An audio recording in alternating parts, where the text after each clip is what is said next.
I'll never forget this man at the airport. Flying home last week, I sat down at the gate about 20-30 minutes before boarding. Took a few minutes to repack bags and have a snack, then someone sat on chair over. He's a tall older guy in a blue suit with many miles on it, with a carry-on and a used-to-be black leather flap, briefcase that's probably decades old. A minute later, he's talking to his phone through an earpiece, apparently dictating an email or long text message. He says, comma, question mark, naming punctuation as he speaks. I hear him talking, but the words don't really register at first. Then my heart breaks as I hear his message. He says things like, I had first reached out after you contacted me through my OkCupid profile. Pause. I wanted to try again to see if we could get together for a coffee. Pause. Text deleting.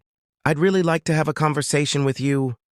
And worst, if you're apathetic about me, please let me know as it hurts that I'm hearing nothing from your side. At this point, I grabbed my AirPods so I could listen to some music. It was a little uncomfortable. Or tried to. They weren't in my pocket. I stood up, freaking out realizing the last place I remember seeing them was the rental car drop-off, and there's no way I could get back there and still make my flight. Went to Find My on the phone, and it looks like they are back in the garage. But then the icon moves closer. Looks like they're at security. I ran over, went to the main desk, and on it I saw a small plastic X-ray tray with chapstick and my AirPods. If this guy hadn't done his dictating, I probably wouldn't have checked until on the plane, and in all likelihood, they'd be lost.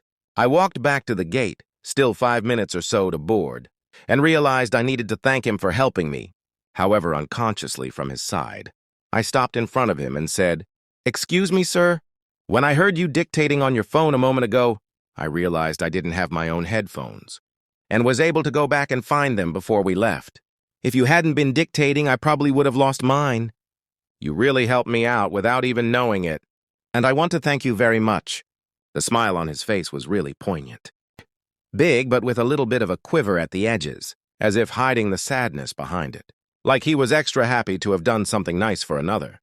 I'll never forget that smile, as he gave me another one just like it after we got off the plane, never to meet again. I hope he finds what he's looking for.